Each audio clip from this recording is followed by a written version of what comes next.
Hello, this is Clarice Tisidenio.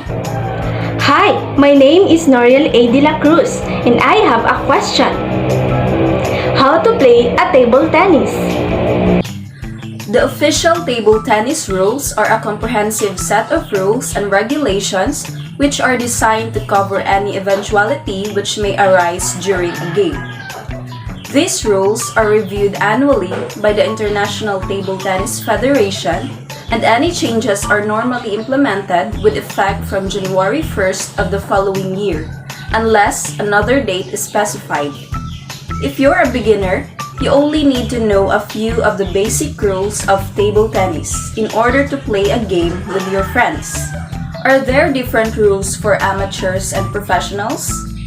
Basic rules of table tennis, or to give them their correct title, the laws of table tennis are the same for both amateurs and professionals. But for higher levels of play, there are many additional regulations which supplement these basic rules. How many of these additional regulations are actually used will depend upon the standard of the competition being played and whether the organizers have adopted all or any of them. Now, let's take a look at the official rules of table tennis.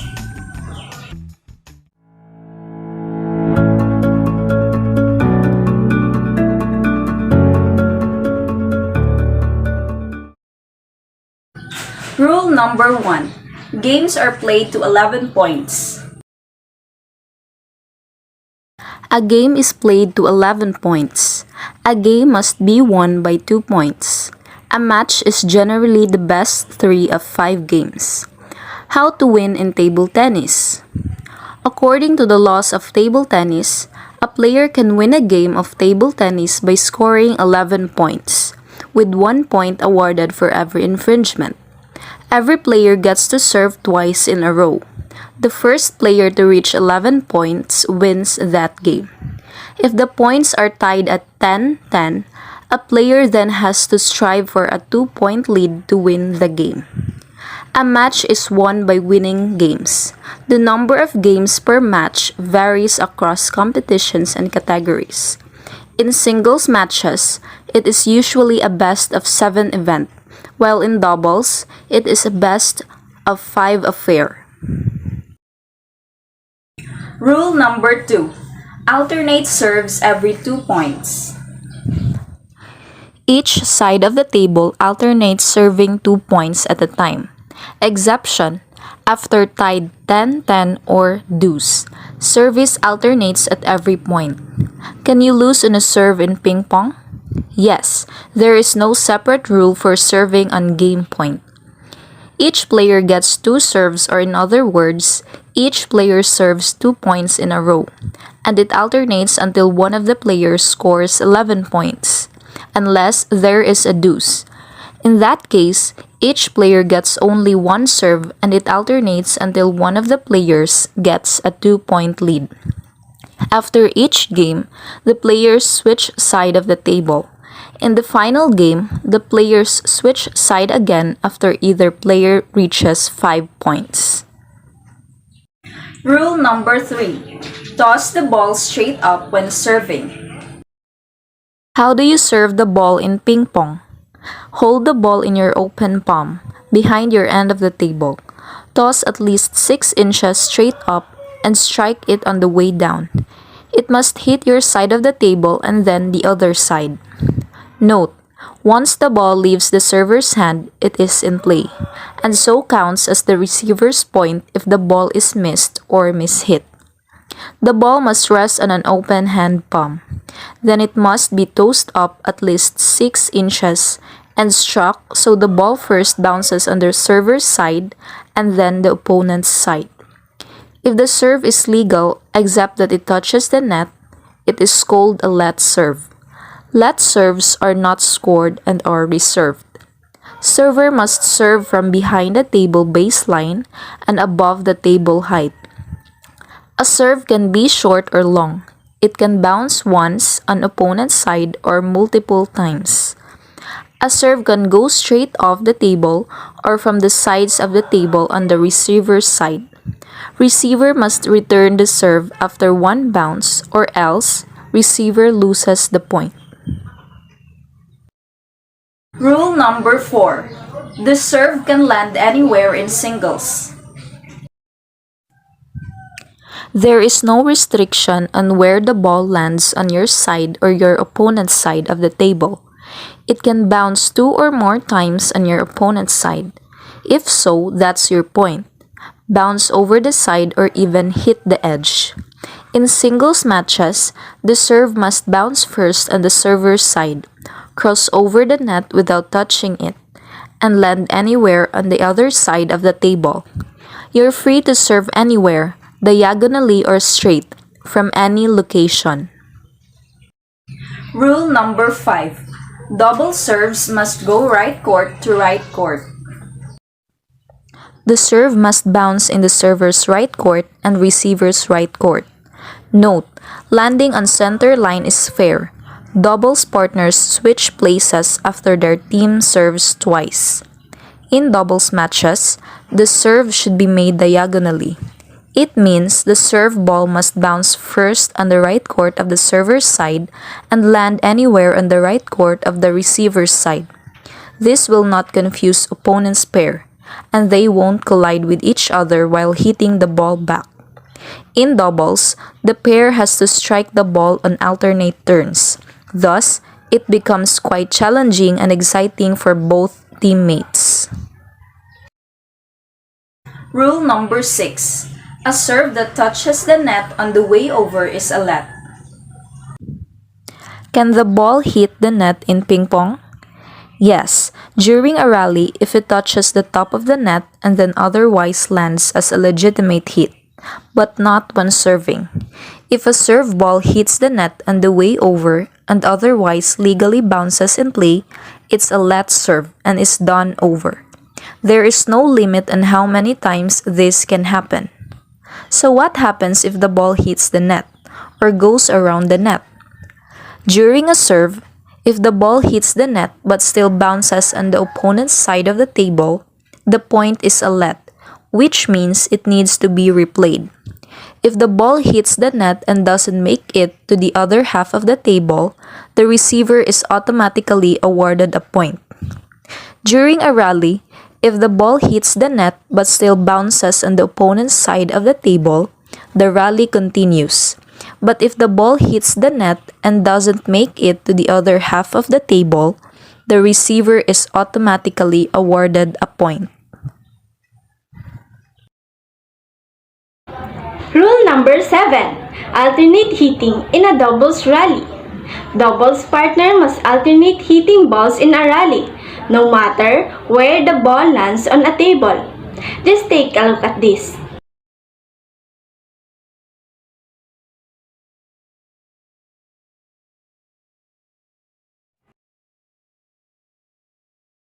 For example, when Team A player 1 serve the ball, the Team B player 2 of the team will receive the ball and then return the ball, and the player 2 of the Team A must be the one to receive the ball and hit it back. That is to be received by player 1 of Team B, and Team B return the ball to be received by Team A, player 1, in which the rally of the game will continue like this. Rule number 8. Volleys are not allowed. Can you hit the ball before it bounces in ping pong? No. In regular tennis, you may volley the ball, or hitting the ball before it bounces on the side of the net. But in table tennis, this results a point for your opponent. Note, when your opponent hits the ball that sails over the end of the table without touching it, and then hits you in your paddle, that is still your point. Volleying in this manner is known as obstructing the ball, that is considered as penalty, which means a player must not hit the ball until it has bounced on his side of the table. Like according to the rule, when returning the ball, you must wait for it to hit your side of the table first. Not like this. When playing, if you hit the ball before it touches the table, you will lose the rally and the opponent team will earn the point. Instead, In playing table tennis, the official rules requires this.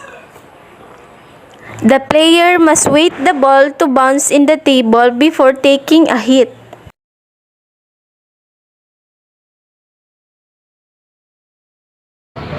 Rule number 9. If you hit bounces back over the net by itself, it is your point. If you hit the ball in a rally or on a serve and it bounces back over the net after hitting your opponent's side of the table due to extreme spin without your opponent touching it, that is your point. Just take a look at this.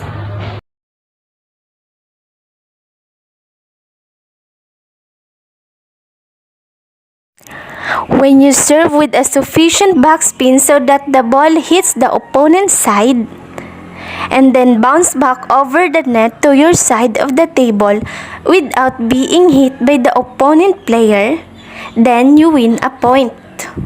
Thus, to prevent this, a receiver must hit the ball before it bounces on the other side of the table. And this means if the ball is already bounced on a player's table, it is immediately responsibility of it even there's unexpected backspin happened. Rule number 10. Touching the ball with your paddle hand is allowed. What happens if the ball hits your finger or hand during a ping pong rally? If the ball touches your paddle hand and otherwise result in a legal hit, there is no rule violation and play shall continue as normal. Your paddle hand includes all your fingers and hand area below the wrist. But what if the ball touches a player's body anywhere else during a ping pong rally? You may not touch the ball with your non-paddle hand for any reasons. It will result in a point for your opponent. But if your opponent hits sails over your side of the table without touching it and hits any part of you or your paddle, that is still your point. You can use your hand to hit the ball but only if it is your racket hand and below the wrist. It is considered legal and allowed to earn a point. However, this means only racket hand, the one that holding the racket, which means your free hand, the one without a racket, and must stay put. Rule number 11. You may not touch the table with your non-paddle hand. You may touch the ball or the table with your paddle hand after reaching in to return a short serve, for example, or other parts of your body. Note, if the table moves at all from your touching it during a rally, that is your opponent points.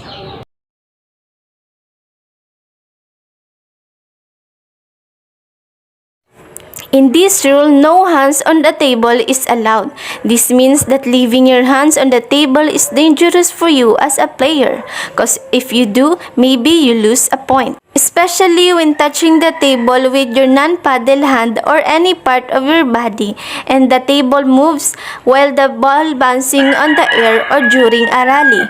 This will serve you a penalty, and score goes to your opponent. However, as long as you do not move the table, you can touch the table with your racket hand and any part of your body without a penalty, but not your free hand. Just remember that you should keep your non-paddle hand away from the table to prevent touching it, because it will serve you a penalty. Rule number 12. An edge ball bouncing off the horizontal table top surface is good. An otherwise legal serve or hit may contact the top edge of horizontal table top surface and be counted as valid, even if it is bounces sidewise. The vertical side of the table are not part of legal playing surface.